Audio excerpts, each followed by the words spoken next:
Julie's voice cracked as the charges were read aloud. "You're being indicted for financial abuse of your mother-in-law." Margaret didn't flinch. She named every stolen dollar, every forged transfer. Julie had laughed once. She forgets everything. But Margaret was never confused. She was collecting evidence, and now she was watching justice unfold, line by line. "Wait, before we go any further, I gotta ask, where are you watching from? Drop it in the comments and don't forget to subscribe." "Are you sure you didn't just forget?" Julie laughed, light, airy, with that edge Margaret had come to recognize. It was the kind of laugh that brushed you aside while calling it affection. Margaret held her gaze, steady as a stone in a current. She had asked once, softly, like someone asking if they'd left the stove on, "Was there a transfer yesterday?" And just like that, the moment turned. Julie's eyes flinched, only slightly, and then her smile came back even brighter. "Oh, Margaret," she said, pouring tea with exaggerated grace. "You probably just pressed something by mistake. Happens to everyone, especially, you know." She let it hang there, "especially at your age." The spoon clinked against the porcelain. Margaret didn't respond, didn't sip. Instead, she glanced at the envelope sitting half open on her desk. A monthly statement. Highlighted, circled, underlined. $600 gone. Transferred at 3:14 a.m. Julie went on talking, something about an upcoming yoga retreat. Margaret couldn't hear her over the sound of the kettle still whistling softly in her ears. That whistle, the high, shrill edge of suspicion, had started days ago, but this morning, it screamed.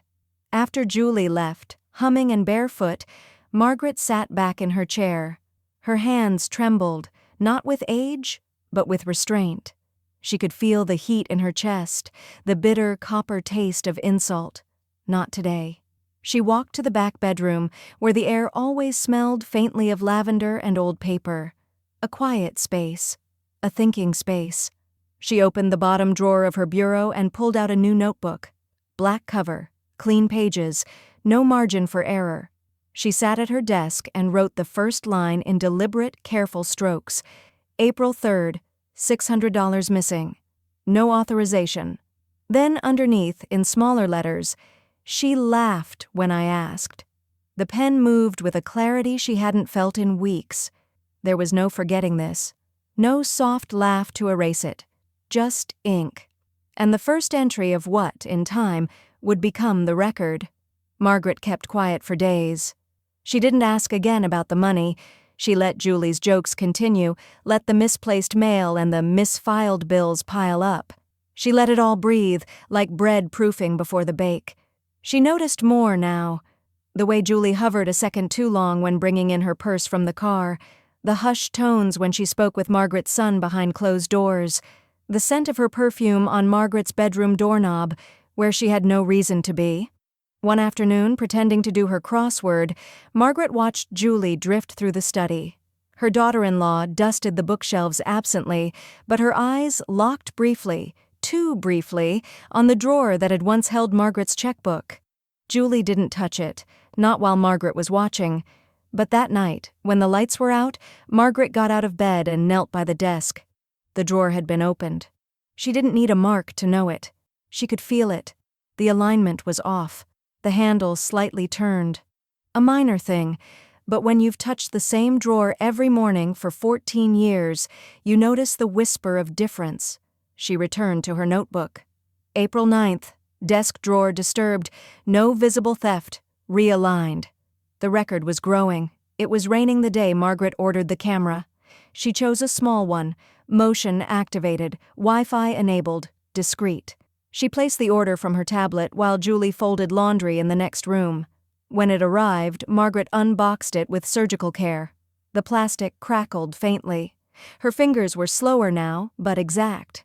She tested it twice, positioned it behind a bookend on her desk. The field of view was narrow, just the drawer and the edge of her chair. Just enough. That evening, Julie made tea again. The same mug, same too-sweet smile. "Feeling more like yourself?" she asked. Margaret blinked. "I never felt unlike myself." Julie chuckled and stirred sugar into the cup. Margaret took it, nodding, then waited until she was alone. She poured it into the potted fern. The leaves hissed, as if grateful. The camera light blinked green. Recording, Margaret wrote in her notebook. April 12th, camera installed, south-facing, desk drawer in frame. She underlined it twice. As she finished the entry, her phone buzzed. A bank notification, another transfer attempt, blocked. She didn't move. She just stared out the window, her face calm, unreadable. In the reflection, she saw Julie enter the room, softly, barefoot, and glance at the desk. The camera blinked again. Margaret smiled. She installs a hidden camera near her desk drawer. She called me sweet, like someone patting a child on the head. The smile wasn't kind. It was instructional. Julie held the teacup with both hands like it was something sacred, sliding it across the counter with a soft clink that echoed louder than it should have in the quiet kitchen. "Here you go, sweet," she said, voice feather-light. "Chamomile. For your nerves." Margaret didn't reach for it. Instead, she studied Julie's face, wide, luminous, falsely soft, the kind of face people mistook for tender. But Margaret had raised 3 children, buried a husband, and survived a breast cancer diagnosis before her 60th birthday. She knew what manipulation looked like when it wore pearls. She smiled back. "How thoughtful of you." Julie's eyes flickered, then moved to the sink, busying her hands. The tea smelled off, too citrusy, too strong. Margaret didn't remember asking for lemon balm. She didn't remember asking for tea at all. Later, when Julie retreated upstairs for her nightly face routine, the one that took exactly 23 minutes, Margaret padded into the kitchen in her slippers. The tile felt cool through the thin soles. She picked up the cup, still warm, no lipstick print. Julie never drank her own. She carried it to the living room where the fern sat, tired and leggy in its clay pot. With slow precision, she tilted the cup and let the amber liquid disappear into the soil. The leaves trembled slightly as if reacting. "Let's see what you're thirsty for," she murmured. Julie had started calling her sweet more often. Sweet, darling. Pumpkin. Terms soaked in syrup as if Margaret were made of spun sugar and would melt under the pressure of real language. One afternoon, Margaret was sitting near the window folding dish towels when Julie walked in with the mail. "Look at you being productive," she chirped, dropping envelopes on the counter. "You're just the sweetest little homemaker." The smile again. That flat-cheeked, wrinkleless grin. Margaret didn't reply.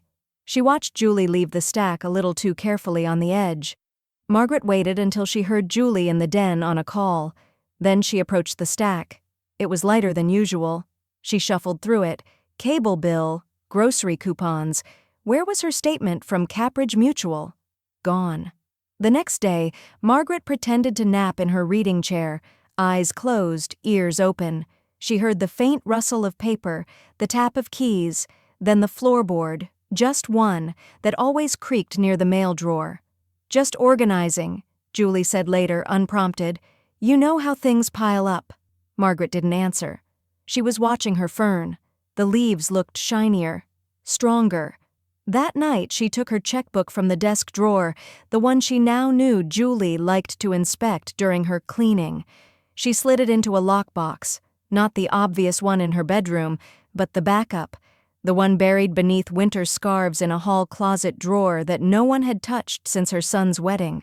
She turned the key with finality. The sound was tiny but solid. 3 days passed with no mention of tea. Margaret continued to accept the cup and pour it down the thirsty plant. Julie began hovering more. She was too cheerful at dinner, too helpful. "Need help brushing your hair before bed?" she asked, laughing. Margaret stared at her. "It's not broken." Julie laughed harder, like she hadn't heard the flatness. That evening, Margaret sat in the hallway in the dark, notebook in her lap, spine straight against the wall. She watched shadows shift beneath the bedroom door, heard murmurs, the soft rhythm of her son's voice, then, clearer, Julie's whisper, sharp and close, almost gleeful. "She won't even notice." Margaret didn't breathe, didn't blink. She flipped to the next blank page in her notebook. April 17th. Heard her whisper, "She won't even notice." Smiled. Noted everything. She hears Julie whisper to her husband, Margaret's son, "She won't even notice." She said I was late to refill. I'd already done it yesterday. The bottle was half full. Margaret kept it in a small porcelain dish on her bedside table. Pale blue pills nestled like sleeping teeth in ceramic. She didn't take them every day, but she counted them, every night, quietly, religiously. Last night she had counted 23. This morning there were 19. She hadn't touched them. She didn't say a word.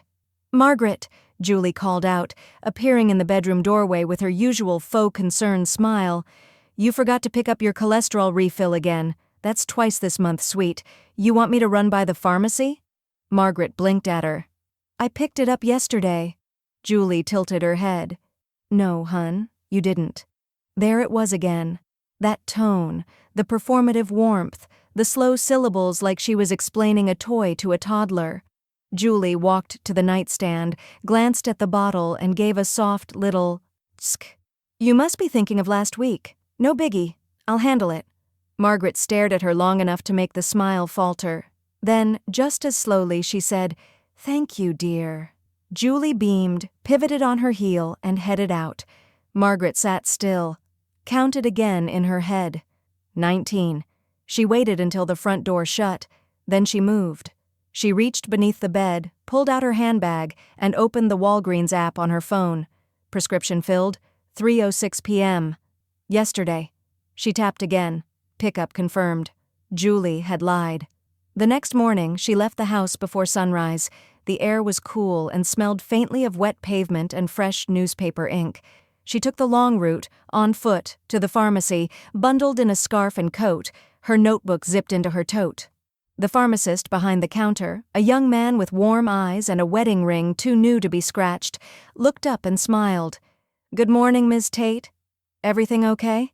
"I believe there may have been a mistake," she said softly. "Could you check yesterday's prescription pickup for me?" "I didn't come in, but the system says I did." He nodded and typed quickly. That's strange," he murmured. "We show it as picked up, but it wasn't under your insurance card. Just a name match and address. Paid with card. Do you want to see the receipt?" "Yes," she said. He handed it over. The last 4 digits of the card number glared back at her. It wasn't hers. "Can you tell me when it was picked up?" 3:06 p.m., he repeated. "Signed J. Tate. We thought that was you, or maybe a family member?" Margaret smiled, as if it all made perfect sense. It was. That afternoon, she made sure to sit in the living room when Julie returned. The pills sat beside her on a doily. The bottle gleamed under the lamp. Julie walked in with grocery bags, humming. "Picked up your refill like I promised," she chirped, dropping her keys on the counter. "I'm thinking pasta tonight." Margaret looked at the bottle. "Oh," she said, tilting her head. "I thought you said I hadn't already?" Julie froze for half a beat. "What?" "You said I forgot it, but here it is. Picked up already. I guess I was wrong." Julie blinked. Her smile twitched, then resurfaced, tighter. "Memory's tricky, huh? Anyway, it's all good now." Margaret smiled, serene. "Yes, all good." She added to her notebook later. April 22nd. Lied about pickup. Pharmacy confirmed different card used. Signed J. Tate. That night, Margaret waited until Julie was in the shower, singing, as always, too loudly. She slipped into the hallway closet and rummaged through the coats. The wool one Julie never wore anymore, too warm for spring. Margaret felt something shift in the pocket. She reached in, pulled out a slim, rose-gold card holder. Inside, old receipts, a crumpled $5 bill, and a single credit card. Margaret held it up to the hallway light. Last 4 digits? 4287. She checked the pharmacy receipt again. Same. She didn't smile this time. She didn't write anything. She took the card, placed it in a Ziploc bag, sealed it, and slipped it between the pages of her notebook. Julie's singing stopped. Water turned off. Margaret stepped quietly back to her chair and picked up her knitting. Margaret finds a missing credit card inside Julie's coat. "Do you want toast or oatmeal, Margaret?" Margaret blinked, looking at Julie as if the question had evaporated mid-air. Julie's smile stretched just a hair too wide. "Sweetie, breakfast?" Margaret tilted her head. "Now, what day is it again?" Julie chuckled under her breath, glanced at the clock. "Tuesday," she said. "You asked me that twice already." Margaret nodded slowly. "Of course. Silly me." She stirred her tea absently, watching the swirl of steam rise in thin, deliberate spirals. Across the table, her notebook sat closed, tucked just behind a flower vase. It was the 4th day of the act. At first it had been accidental. She'd hesitated on a date, just once. Julie had pounced. "Oh no," Julie said, hand brushing Margaret's shoulder like she was a stray pet. "You really should write things down more." So Margaret did, but not what Julie thought. "Margaret got confused again this morning," Julie chirped to their neighbor Pam while they stood in the front yard 2 days later. "She asked me where her late husband was. Poor thing." Margaret had been standing at the window upstairs, watching through the sheer curtains. Her husband had been dead 9 years. She hadn't asked for him in nearly 7. That afternoon she scribbled, "April 25th, lied to neighbor about memory. Claimed confusion Daniel." During lunch the next day, Margaret dropped her fork and stared at the pasta. "Did we eat already?" she asked softly. Julie sighed, dragging the plate back toward her. "That's the 3rd time you've said that, hun. We'll warm it up again." Each time Margaret's eyes followed Julie's hands. Quick, confident, comfortable in control. Margaret waited until the house was quiet again. Then she opened her laptop. Slowly, carefully, she typed in a search. But the browser history already had it. How to get power of attorney over aging parent. Signs of early dementia in seniors. Can I take over financial decisions for elderly relative? Margaret stared at the screen until the glow started to sting her eyes. Then she reached for the drawer where she kept her documents. Not the fake drawer. The real one. 2 days later, she took a lift into town. Told Julie she had a hair appointment. "I can't remember where the place is," she said with a soft shrug, "but I'll figure it out." Julie barely looked up from her phone. "Don't get lost, sweetie." Margaret smiled to herself as the car pulled away. The law office smelled of lemon polish and ink. Her attorney, Mr. Clive Rowe, met her in a private room with warm lighting and no small talk. "I thought you said your son had power of attorney," he said. "He did," she replied, placing a single folder on the table. "Not anymore." He raised his brows slightly but said nothing as he read. Her documentation was flawless. Every signature, every ID, every record, prepared days in advance. Margaret had always liked being ahead. 30 minutes later, he pressed his palm flat on the final document. "All right, Ms. Tate, it's done. Power of attorney reverts solely to you. No one else is listed on file." "Good," Margaret said. She looked out the window. "Make sure there's a digital record." "There is," he replied. "You're fully protected."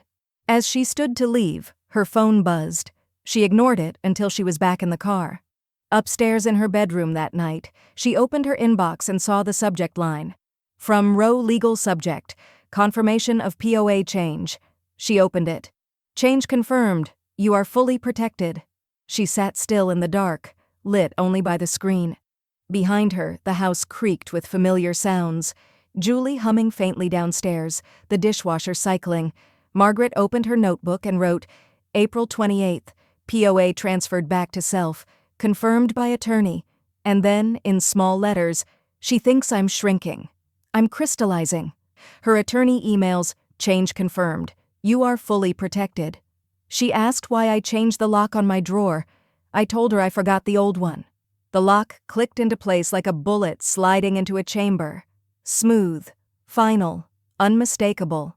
Margaret brushed her fingers over the brass mechanism, smaller than the old one, discreet, but undeniably stronger. She closed the drawer gently. It glided shut with a hush. No rattle, no gap. Behind her, footsteps padded across the hardwood. Julie appeared in the doorway, carrying 2 mugs. "Mint tea," she said, her voice lilting, casual. "Helps with brain fog." Margaret turned.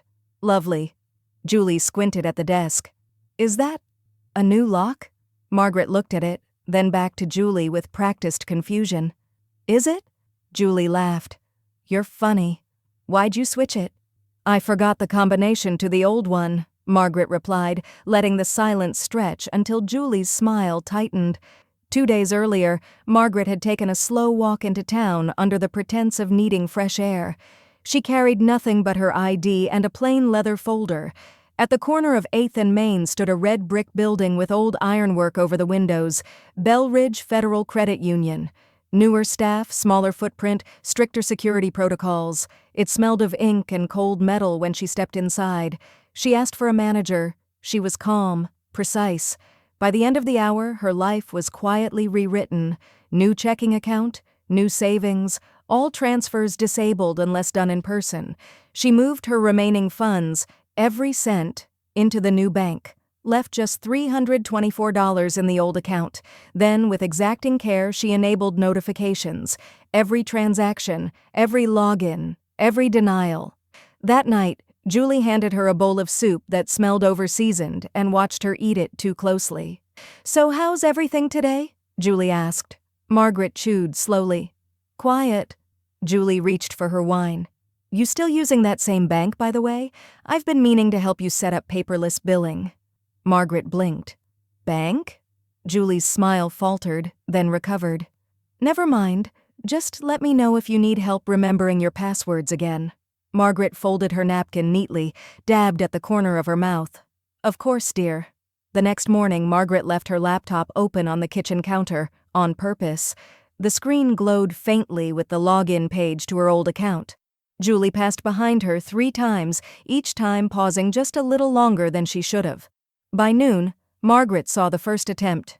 Unrecognized login, denied. By 4, another. This one tried to transfer $2,000 to a J. Ellis blocked. Flagged, notified. Margaret stared at the email quietly, the kettle hissing behind her. Julie stood across the room, flipping through a magazine. "Oh," she said suddenly, "did you get any weird bank emails today? I got one. But I think it was spam." Margaret didn't look up. "I wouldn't know. I forget what spam looks like." That evening, Margaret stood at her desk with the decoy account open. She typed another test transfer, $25 to the new account. Success. No alerts. Everything real was elsewhere now. As she turned to close the browser, her notebook caught the corner of her eye. She opened it, uncapped her pen. May 1, bank changed. Funds moved. Left decoy active. Unauthorized attempt today. Second denial. Target, J. Ellis. She paused, then added, "She's not just stealing, she's planning." It was raining that night. A quiet, drizzling hush that slid down the windows like breath. At 2:03 a.m., Margaret's phone vibrated on the nightstand. She opened her eyes instantly. No grogginess, no fumbling. She reached for it. Alert. Fraud protection. Attempted login from unfamiliar device. Location. Off-site. Action taken. Account locked. Margaret sat up. She turned on the light, reached for her glasses, and reread the alert. Her finger hovered over the More Details tab, but she didn't tap it. She didn't need more. Instead, she looked out the window. Downstairs, a faint sliver of kitchen light glowed under the door. Margaret watched it flicker once, on, off, on again. Margaret gets a fraud alert at 2:03 a.m. Attempted login from unfamiliar device. She said, "I don't remember things, so I made them impossible to forget." The printer hummed like a warning. Slow, rhythmic, almost alive. Margaret stood beside it, her hands steady as page after page fed out, statements from both her old and new accounts, every line parsed, every transaction time-stamped. She'd color-coded them with highlighters she hadn't used since her husband passed. Yellow for household expenses, green for anything suspicious, red for theft. Her living room smelled of toner and lavender cleaner. Somewhere upstairs, Julie was brushing her teeth, singing along to a podcast that thought it was smarter than it was. Margaret didn't mind the noise. It gave her a rhythm to work by. Page 37 slipped out. She clipped it to the growing stack. She hadn't told Julie she was going to the bank that morning. She wore her navy cardigan, the one with the soft buttons and hidden inside pocket. It held her phone, a pen, and 2 USB drives, one blank, one armed. The branch manager's nameplate read Janelle M., and her eyes held that mixture of politeness and subtle concern people reserved for the elderly. Margaret let her think she was harmless. "I need to review some account activity," she said calmly, "and I'd like it printed. All of it." Janelle raised an eyebrow. "Of course, we can pull up the last 60 days if—" "I want 4 months," Margaret interrupted. "And I want to flag any transaction made online between 1 a.m. and 6 a.m. I have the dates here." She slid a note card across the desk. Her handwriting was flawless. 30 minutes later, the printer behind the counter began to groan. Janelle turned back to her, holding a fresh stack of sheets, brows drawn. "There are quite a few flagged here." "Let me guess," Margaret said. "Transfers to unknown names, repeated notes like care expenses?" Janelle blinked. "Yes, actually, a lot of them." "Could you highlight the ones made from mobile IPs?" Janelle hesitated. "Most people your age don't catch this sort of thing." Margaret met her eyes, voice smooth as ice on porcelain. "That's the point." They sat in silence for a moment while the fluorescent lights buzzed overhead. Janelle flipped through the pages again. "There's something else," she said. "We've recently seen multiple attempts to bypass your 2-factor authentication. All failed. They were flagged and logged." "Where from?" Janelle checked. "Same town, but the IP addresses don't match yours." Margaret gave a quiet nod. "That's what I needed to know." She stood to leave, slipping the packet into a worn leather envelope. Janelle offered her a small smile. "If you want, I can put a freeze on all mobile transfers." Margaret returned the smile, hers gentler, colder. Already done. The air outside felt different. Lighter somehow. Margaret walked slowly down the sidewalk, past a row of birch trees, sunlight pooling between their trunks. She could hear birds, cars in the distance, the faint chatter of someone on speakerphone. But it all sounded distant. What rang loudest was the rhythm of her own memory stitching itself back together in hard evidence. She stopped at a cafe, ordered an espresso, and sat near the window. One by one, she laid out the pages across the table. The red marks were growing. February 3rd, $280 to J. Ellis. February 12th, $150. Cash App transfer. Note, for groceries. March 2nd, $90. Zelle. Note, laundry and care supplies. March 15th, $600. Unauthorized transfer, 3:14 a.m. And next to each one, the same digital fingerprint. Initiated by Julie Tate. Margaret sipped her espresso. It was bitter and beautiful. She wrote in her notebook, May 3rd, bank confirmed. Transaction data. Transfers traced to Julie. 4 incidents minimum, more pending, then underlined it twice. That night, back home, she passed Julie in the hallway. Julie smiled too wide, as usual. "Did you have a nice little outing?" Margaret paused. "Yes, very productive." Julie leaned in. "You remember to take your pill today?" Margaret smiled back. "You tell me." Julie's name appears next to 4 recent withdrawals. She left her phone charging in the kitchen. "I only needed 30 seconds. It buzzed once. Then again. Then it went still. Margaret didn't move at first. She just watched the phone vibrate quietly against the kitchen counter, its pale lavender case catching a slant of morning sun. Julie's voice floated faintly from upstairs, singing, off-key, a pop song meant for someone half her age. Water pipes creaked to life. Shower. Margaret stood. Slowly, one hand on the edge of the counter to steady herself. The scent of lemon cleaner clung to the air, sharp and artificial. The screen lit again. Notification. Cash App? You received $75 from J. Ellis. Underneath, another. Zelle. Payment sent. $120 to Maribel Stiles. She didn't hesitate. Her fingers barely made a sound as she slid the phone closer. No passcode prompt, just a swipe to open. Julie must have been too comfortable in this house, or too sure no one would dare touch what was hers. Margaret tapped the Cash App icon. The green logo bloomed on screen. Recent activity danced across it like confessions. $60 to J. Ellis, groceries. $75 from J. Ellis, reimburse for care meds. $120 to Maribel Stiles, care expenses. $90 to Mila H., supplies. $300 to unknown, April rent. Each transaction timestamped early morning, some as early as 2 a.m. She tapped Zelle next. The records were near identical, different names, same notes. Groceries, care, supplies, elder care. As if repetition could make the lie true, Margaret's heart was calm, her breathing even. She pulled out her phone, silent mode on, and began snapping photos. Each screen, each scroll. Click, scroll, click, scroll. The final one made her stop. Zelle transfer, $120 to Maribel Stiles. Her eyes narrowed. That name, she knew it. Margaret returned the phone exactly where she found it, angling it precisely, screen down, cord tucked just so, no smudge, no sign. She moved to the hallway, boots silent against the tile. By the time Julie descended the stairs, humming and wrapped in her towel, Margaret was sitting in her reading chair, a crossword in her lap. Julie walked past her without a glance. "Busy day?" she called over her shoulder, too casual.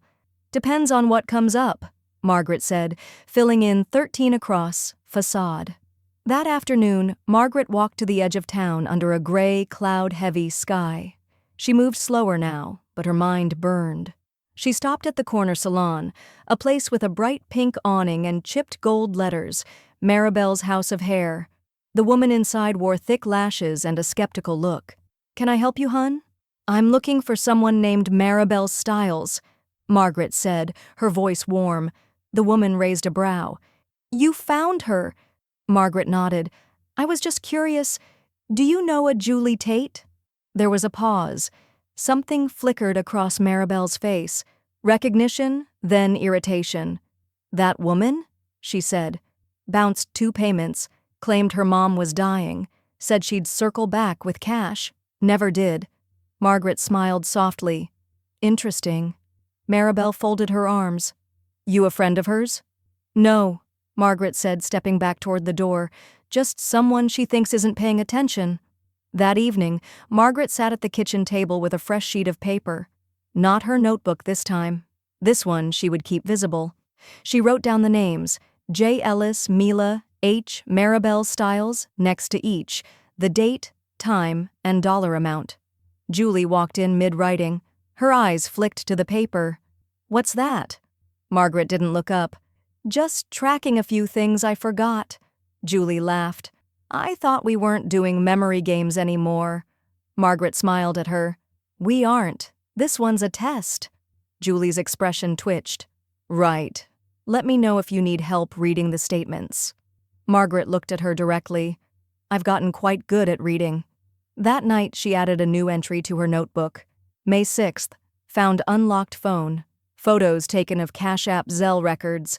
Maribel Stiles matched to flagged salon. Confirmed ban. She set the notebook down, folded the photos into a labeled envelope. She picked up her tea, still warm, still untouched. Then, quietly, she whispered to the room. "She calls it caregiving. I call it laundering. One of the names matches a local salon Julie was banned from for non-payment. She called it a gift. The bank called it suspicious." Margaret's name had always looked a certain way when she signed it, tight, slanted, exact. The one at the bottom of the check looked staged, too careful, too clean. The pen strokes were smooth, but they lacked tension. No pause before the T in Tate, no loop she always curled into the G. It was an imitation, and a bad one. "Are you sure this check was written by you?" the bank teller asked again, carefully neutral, but her eyes betrayed the discomfort. Margaret didn't answer right away. She was still staring at the signature, not because she doubted, but because it was the final confirmation of something she'd known for weeks. Julie had crossed the threshold. She had stopped stealing quietly. She was trying to make it official. The phone call had come that morning. Margaret had been trimming the browning leaves from her fern, her favorite ritual, when the voice message lit up on her phone. "Hello, Ms. Tate. This is Monica from Valley Bank. We've flagged a check that was attempted at our branch this morning. It was unusually large and signed with what appears to be your name. We'd like to confirm before we process—" Margaret had played the message twice. Then she put down the scissors, washed her hands, and changed into her navy slacks. By 10:15 a.m., she was standing in front of Monica, watching her own identity turned into counterfeit ink. "It was for Julie Tate," the teller said, glancing at her screen. "She said it was a gift." Margaret arched an eyebrow. "A gift?" "She claimed it was already agreed upon. Said you had mentioned it but hadn't gotten around to writing it formally, so she filled it out for you." Margaret kept her tone calm, her expression neutral. "Can I see the date?" Monica slid the check forward. Margaret didn't flinch, but her eyes sharpened as she read the handwritten numbers. April 18th. She remembered April 18th. She had been in a hospital bed at St. Joseph's that entire day, recovering from a low blood pressure episode. 4 in one arm. Nurse visits every 90 minutes. No pens, no checks, certainly no gifts. "I don't remember writing that," Margaret said softly, her voice like glass cooling after fire. "Can you show me when I supposedly signed it?" Monica looked nervous now. She didn't have an exact time, just said you did it in the evening. Margaret leaned slightly forward. "I was admitted to the hospital the night before. Would you like me to have St. Joseph's fax over the admission record?" The teller cleared her throat, looking back at the check as if it might suddenly burn through the counter. "No, ma'am, that won't be necessary. I'm flagging this as fraud." Later that day, Margaret sat by her kitchen window, her fingers curled loosely around a lukewarm mug of tea. Julie moved around upstairs, humming as she reorganized her closet, oblivious to the fire she'd just lit. Margaret opened her notebook, writing with slow precision. May 8th, forged check flagged at bank. $1,500, claimed agreed gift. Date, April 18th. I was hospitalized. Signature false. Teller confirmed suspicion. Then, with a final stroke, she underlined it in red. She heard footsteps descending the stairs. Julie emerged, all casual charm and morning energy. "I ran to the store earlier," she said, setting down a shopping bag. "Picked up those shortbread cookies you like." Margaret smiled faintly. "That was kind." Julie shrugged. "Well, you've been so generous lately." Margaret sipped her tea. "Have I?" Julie smiled, tight, calculated. "Sure. I mean, you've always said if anything happened to you, you'd want me taken care of." Margaret nodded slowly. "Yes, if something happened to me." Julie didn't respond, just turned toward the stairs. The next morning, Margaret returned to Valley Bank. Monica met her at the counter, a manila envelope in hand. "We've finished reviewing the signature," she said. "This belongs to you now for your records." Margaret opened the envelope. Inside, the original check. Her name stared back at her, warped and clean, dated and damning. The teller hands her the forged check, dated on a day Margaret was hospitalized. "I might forget what day it is. I won't forget being stolen from." The folder was thick, heavier than expected. But there was no hesitation in Margaret's hands. She slipped it into the padded envelope like a surgeon closing a wound, precise, methodical, deliberate. The weight of it didn't scare her. It steadied her. Inside were 2 months of evidence, time-stamped video clips from the hidden camera, screenshots of forged digital transactions, the photograph of Julie's Cash App screen, the check from Valley Bank now marked fraudulent, and her notes, her meticulous, damning notes, typed, organized, and signed. Each section labeled unauthorized withdrawals, false medication, handling financial exploitation patterns, suspected identity fraud, forged legal documents, psychological manipulation techniques. The report didn't accuse out of emotion, it documented like a ledger, and ledger pages don't lie. It rained the morning she mailed it. Margaret wore a gray coat and navy gloves. Her walk to the mailbox was slow but unshaken. Her son, Darren, had already left for work. Julie was still upstairs curling her hair. Margaret stood beneath the eave for a moment, envelope in hand, watching the drizzle collect in the gutter. A gust of wind lifted a single sheet of notebook paper from the porch table behind her. She turned, plucked it from the air, folded it neatly, and placed it back. Then she walked to the mailbox, slipped the envelope in, closed the door, and didn't look back. 3 days passed in silence, the kind of silence that stretches taut with possibility. Margaret kept the rhythm of her days the same. Crossword in the morning, tea left untouched, cookies politely declined, conversations measured with polite neutrality. Julie, meanwhile, had grown bolder. She asked for Margaret's PIN again, just in case. She checked the mailbox before Margaret could. She mentioned casually that she'd found an elder care facility just in case anything ever happened, and then added, laughing, "Not that you'd even remember the tour." Margaret didn't flinch. She only smiled. "That does sound like something I'd forget." The knock came on a Thursday, firm, intentional. Julie opened the door wearing an apron and a fake smile. "Oh, hello. Can I help?" The woman at the door held up a badge. Behind her stood a tall man in a gray suit holding a leather case. "Julie Tate?" the woman asked. Julie's smile stiffened. "Yes? We're from the Adult Protective Services and County Fraud Division. We received a formal report regarding financial abuse against a vulnerable adult in this residence. May we come in?" Julie blinked, laughed nervously. "This must be a mistake. We don't have anyone vulnerable here, just my sweet mother-in-law." The woman's face didn't change. "We'd still like to ask a few questions." Margaret, seated at the dining table with her tea, finally warm, finally sipped, watched the entire thing unfold through the archway. Darren came down the stairs seconds later, barefoot and confused. "What's going on?" The tall man stepped forward. "We need to speak with both of you. Now." Julie turned to Margaret as if seeking help. Margaret met her eyes, calm, even, unmoving. And then, just for a moment, she blinked slowly. The interview took place in the living room. Margaret was not part of it. She remained in the kitchen, folding napkins with the slow care of someone preparing for guests that would never come. Voices rose, muffled but sharp. Julie said, "Ridiculous," twice. Darren said, "There must be a misunderstanding." The tall man said, "Digital records don't lie." Then a pause. A long one. That evening, after the investigators left, the air in the house had changed. Julie didn't hum in the kitchen. Darren didn't ask about dinner.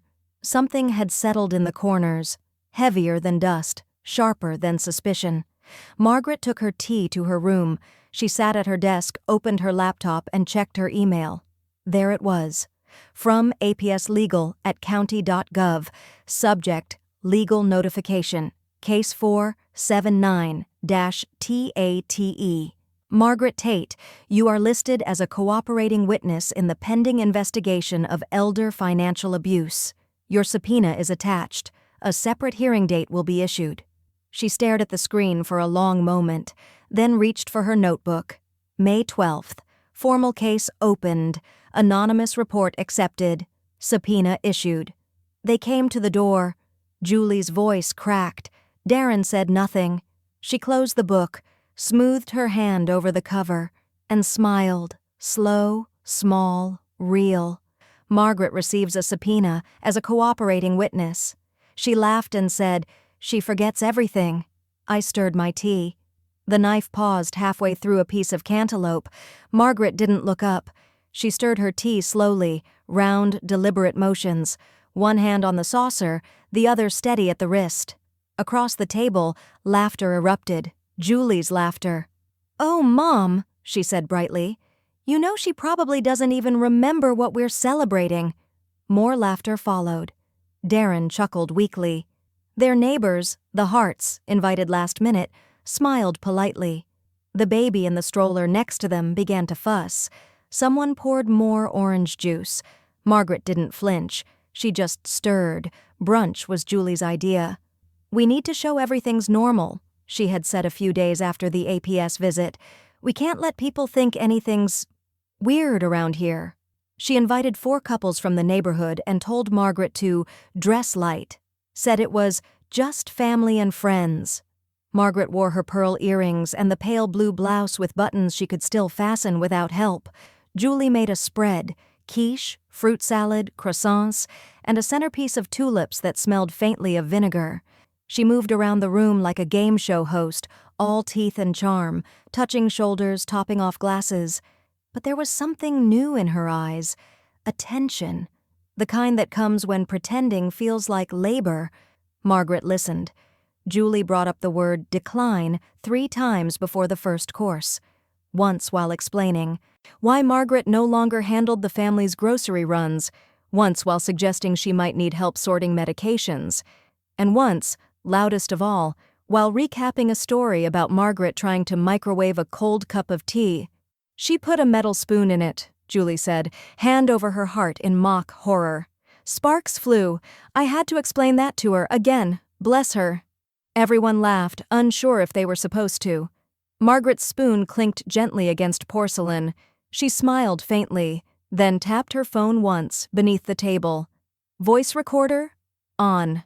The device picked up everything: Julie's performative concern, Darren's silence, the way people smiled tighter and drank faster. It even caught Julie's final flourish. "She forgets everything these days, don't you, Mom?" A moment of silence. Margaret looked up, made eye contact, then said simply, "I remember enough." Julie blinked, then laughed. "Oh, I'm just teasing." Margaret went back to her tea. After brunch, the guests filtered out with plastic containers of leftovers and awkward goodbyes. Darren disappeared into the garage. Julie scrubbed the dishes like they'd wronged her personally. Margaret sat at her desk with a blank folder in front of her. She labeled it Exhibit D, Public Humiliation. Inside, she placed the phone, the transcript she would later print, and a short typed note. Brunch, May 15th, mocked in front of 6 witnesses. Statements include memory shaming, fabricated anecdotes, audio recorded, verified. She underlined the last word twice. That evening, the house was silent. Julie stayed upstairs. The lights buzzed faintly. Margaret sat by the window, listening to the wind push at the trees. Then her phone buzzed, a voicemail notification. She pressed play. "Hello, Ms. Tate. This is Officer Delgado with County Fraud Division. Just letting you know that we've reviewed your materials in coordination with APS and financial crimes. We are moving forward with charges. You'll be receiving formal notification soon. Please call us if you have any questions." Click. Margaret didn't move. She picked up her notebook, flipped to a fresh page. May 15th. Brunch. Audio captured. Charges confirmed. She closed the book. Outside, the wind knocked a single tulip from its stem. Inside, Margaret sipped her tea. A voicemail comes in. "Ms. Tate, we're moving forward with charges. They thought I couldn't log in. I reset everything at 4 a.m. At 3:58 a.m., Margaret's eyes opened without prompting. No alarm, no sound, just instinct. A kind of knowing. The house was still. The darkness outside was soft and navy blue, but her room was lit faintly by the glow of her charging laptop. She reached for it and pulled it into her lap, the cool weight grounding her. She cracked her knuckles one by one, not from age, from anticipation. At exactly 4 a.m., she began. She moved like someone with no time left and no mercy to spare. The first login was to the Belridge account, the real one, the one no one knew about. She opened the dashboard and navigated through the layers she had memorized. Security greater than permissions, greater than account owners. Remove secondary signatory, Julie Tate. Remove emergency contact, Darren Tate. Revoke online banking access, all external devices. Enable manual authentication only. Done. Next, the old account, the decoy. She emptied it, not with a transfer, but with 10 precise ATM withdrawals over the course of a week, small, under-the-radar amounts. Each dollar now sat in her home safe, buried under a drawer of scarves she never wore. She deleted the mobile banking app from her phone. Then, with a soft breath, she logged into the credit card portal. Julie's emergency card was still listed. Cancel. A red warning banner flashed. "Are you sure you want to cancel this user's access?" Margaret stared at it. She stole $600 at 3:14 a.m. She forged your name while you were in a hospital bed? She laughed about your memory while handing you tea. She clicked yes. By 4:14 a.m., it was done. She shut the laptop and leaned back in her chair. The silence was different now. It was clean. She let it settle into her bones like heat. Julie's scream came at 9:21 a.m. "What the hell?" Margaret was in the garden, pruning the dead heads off her lilies when it happened. She looked up, waited. Julie stormed through the sliding door, barefoot, her phone clutched in her hand like a weapon. "The bank just locked me out of everything. The card declined at the pharmacy. I tried to log in, and now it says I don't have permission. Did something happen? Did the bank mess up?" Margaret straightened, wiped her hands on her gardening apron. "Probably," she said. "I forget things, remember?" Julie blinked, stunned for half a second. Then she laughed, but it cracked around the edges.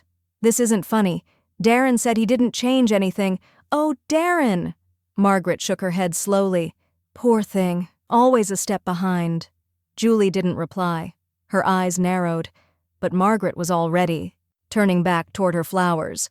Inside the house, her phone buzzed quietly in her apron pocket. She checked it.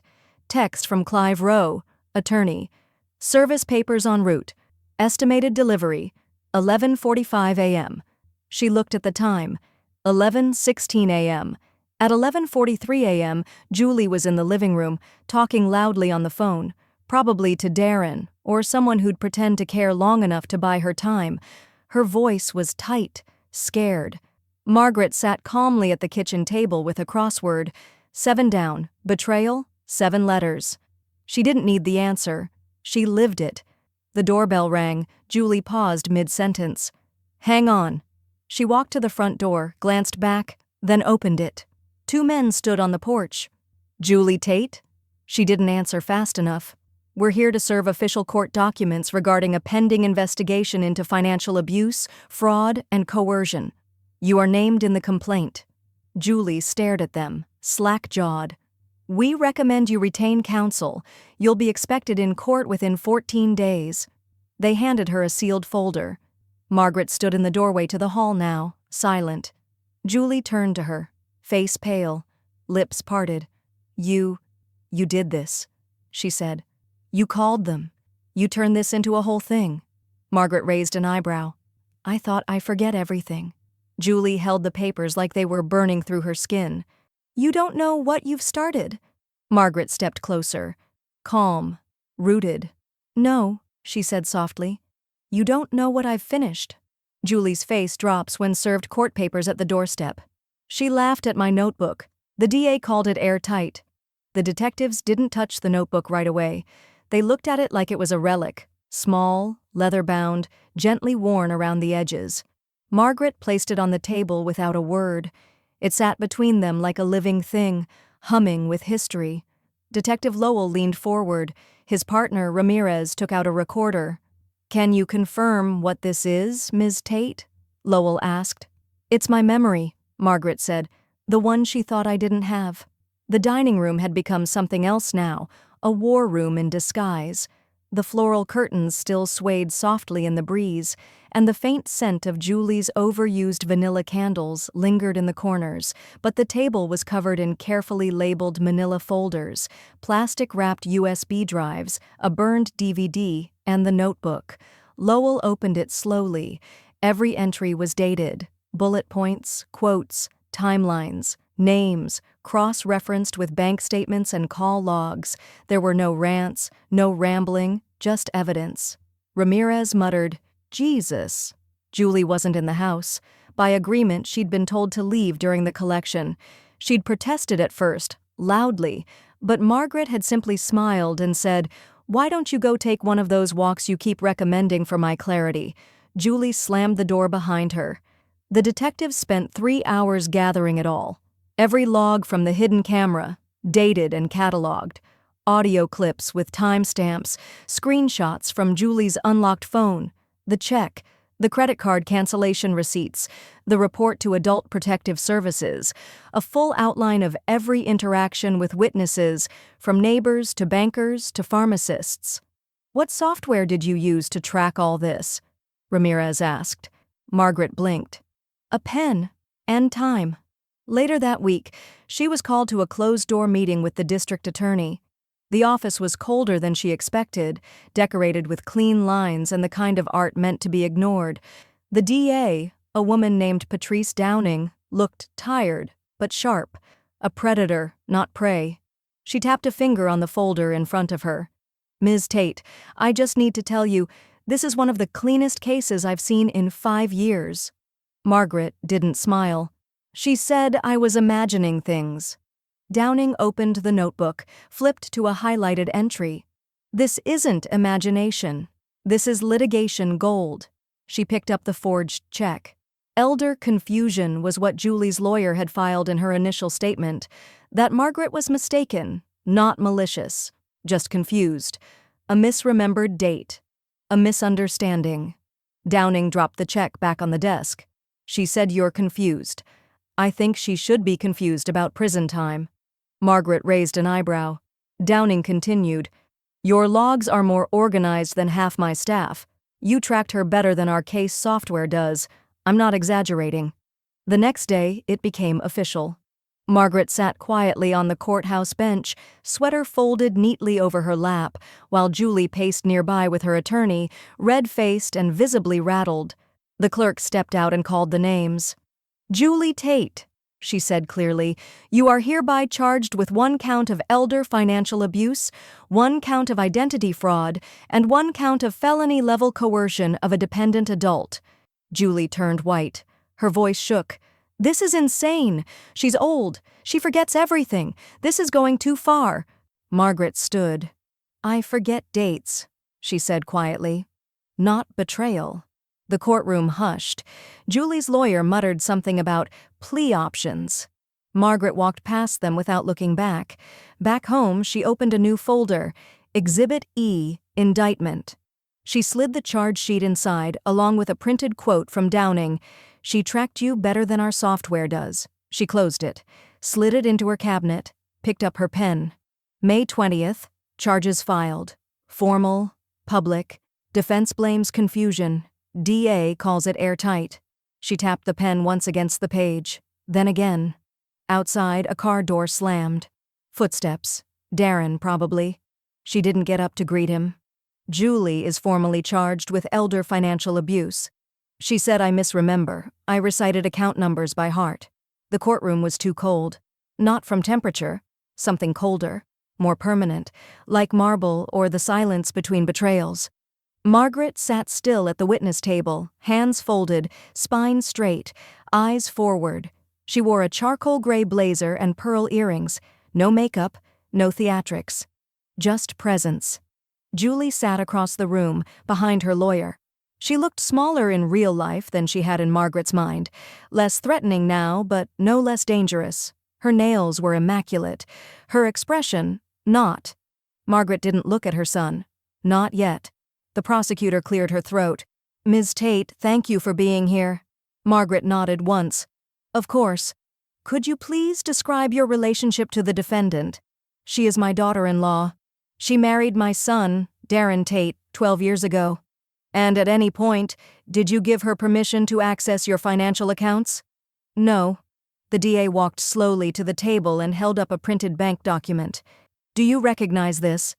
Margaret leaned forward without squinting. Yes. That's my statement from March 14th. There's a $600 withdrawal at 3:14 a.m. I did not authorize it. Can you confirm who did? Yes, Margaret said. It was accessed from Julie's device. I tracked the IP Julie shifted in her seat.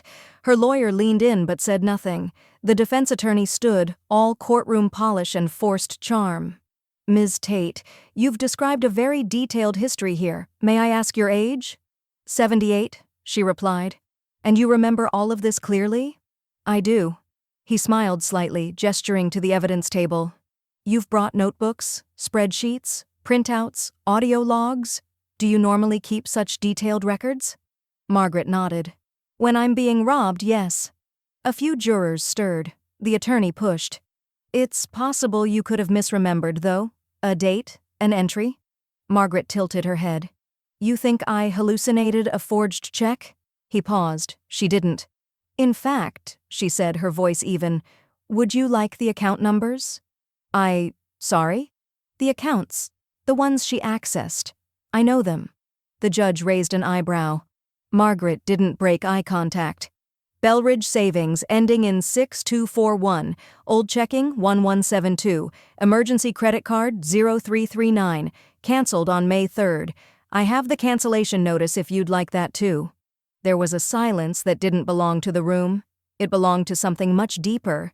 Even Julie looked up then, her face flushed. Let the record show, the DA said quietly. Ms. Tate recited the correct last 4 digits on all 3 accounts without notes. Margaret folded her hands again. She said, I misremember. I remember everything that matters. Then came the cross-examination. Julie took the stand. Her voice cracked halfway through the first answer. I never meant to, it wasn't theft. It was just support. For caregiving. For her, did she authorize it? The DA asked. No, but did she sign the check? She was supposed to. She meant to. The DA held up the hospital record. She was unconscious for part of that day. Was that when she gave you consent? Julie's mouth opened. Closed. Opened again. In the gallery, Darren looked down. Not at his wife, not at his mother, at the floor. Margaret didn't look at him either. It would be too much. It would be not enough. The DA turned to the judge. No further questions, Your Honor. Julie's lawyer tried to object. The judge shook his head. Counsel, the evidence is overwhelming. We will reconvene for sentencing. Julie let out a breath that was half sob, half silence. Darren leaned back in his seat, a man unraveling. Margaret stood quietly. Her legs were slow, but her step was certain. As she walked past Julie's table, Julie muttered, You're ruining everything. Margaret paused only long enough to say, No, Julie, you did. The judge says, We'll reconvene for sentencing. She had access. I had memory. One lasted longer. Margaret slid the envelope across the polished oak desk with the same precision she'd once used to sew hems and slice apples. Her attorney, Clive Rowe, picked it up with quiet understanding. He didn't ask why. He didn't need to. Inside was her revised will, finalized, notarized, and deliberate. Julie's name? Gone. Darren's? Gone too. In their place, under beneficiaries, were 3 simple words: Tate Digital Independence Fund, for women over 60, for those told they were too old to learn, for those who weren't supposed to notice when the money disappeared. Clive cleared his throat as he signed the witness form. Do you want to make this change? Public? I want a copy sent to Julie's attorney, Margaret said. He raised an eyebrow. She smiled softly. Consider it a courtesy. That evening, Margaret stood in her kitchen watching water boil, steam curling like memories through the air. Her phone buzzed on the counter. An email. Subject: Press request. Digital vigilante grandma. Story. She blinked at the phrase, then opened it. A reporter from the Clarion Journal had picked up the court filings. They'd traced her testimony. The local segment aired a teaser. Elder woman outsmarts financial abuse ring. How a hidden notebook and a phone recorder brought a family scheme down. Margaret stared at the screen, her fingers brushing the rim of her tea mug. In the living room, her television flickered soundlessly. The image was frozen on an interview clip, a younger woman explaining online scams. Below her, a scrolling caption read, Protecting Seniors in the Digital Age, One Woman's Quiet Revolution. Margaret picked up the remote and turned off the volume. She walked to the drawer in the hallway, the one Julie used to rifle through when she thought no one was watching. Margaret unlocked it now with ease. Inside were the final copies, labeled folders, color-coded, financial statements, testimony transcripts. One folder labeled simply, Future. She pulled it out, opened it, and removed a certificate, freshly issued. Tate Digital Independence Fund, Foundation Charter. She placed it on the kitchen table like a letter to someone who would never read it. Then she added a new entry to her notebook. May 26, will updated. Julie removed, Darren removed. Scholarship fund created. Mission, train elder women in digital finance. First class begins this fall. That night, Margaret received a voicemail from her neighbor, Pam. I just saw you on the 6 o'clock. They showed the courtroom sketch. You looked fierce, like, I dare you to lie to me again, fierce. Can I sign up for your finance class? Margaret laughed for the first time in weeks, fully, loudly. She texted back, Yes, Pam, you can. As the sun set, casting warm gold across the kitchen tiles, Margaret poured herself a small glass of wine. She moved slowly now, but nothing about her was fragile. She looked at her old checkbook, still locked away, never touched again, and shook her head. She had access, she murmured. I had memory. One lasted longer. At 6:43 p.m., Margaret turned on the television again. She wasn't planning to watch long. But then she saw the image, sharp, grainy, flashbulbs in the background, Julie's mugshot. Her eyes swollen, her hair frizzed, jaw clenched tight. Below it, the anchor read off charges. Julie Tate formally booked today for felony financial abuse of a dependent adult. Bail hearing pending. Additional victims may be under investigation. Margaret didn't react. She sipped her wine, quiet, unmoved, only her eyes told the truth, clear and dry and alert as ever. Julie's mugshot appears on the evening news. She thought I'd forget. I was just remembering silently. There were no screens glowing, no red recording lights, no secret folders tucked beneath the table. Just sunlight and silence. Margaret sat at the kitchen table with a fresh notebook in front of her, blank, smooth, its cover stiff with promise. A teacup rested beside it, half full, still steaming. The smell of Earl Grey curled into the air, soft and citrusy. Her fingers hovered over the page for a moment before writing the final line in the old one. The one that had carried everything through. May 29th. Case closed. She underlined it once, slowly, then closed the book and laid her hand on top of it. She let it rest there like you might over the grave of something once dangerous, now buried. Outside, the breeze carried lilac and dust. Somewhere nearby, a lawnmower buzzed faintly, rhythmic and familiar. The world had continued. It always would. She looked across the room at her fern, fuller now, its leaves no longer drooping. It had outlived everything poisonous. Her phone didn't buzz, her inbox didn't ding. Julie was gone. Darren hadn't called. Margaret didn't need them to. There had been no victory speech, no gavel-slamming finale, just the quiet machinery of justice, moving beneath the surface like an underground river. Julie had pleaded guilty to avoid trial. The papers used words like fraud, abuse, manipulation. Darren had requested visitation. Margaret declined. She didn't need witnesses to closure. Some things didn't belong to anyone else. She turned back to the blank notebook, uncapped her pen, wrote the date, May 29th, then the title, Balance.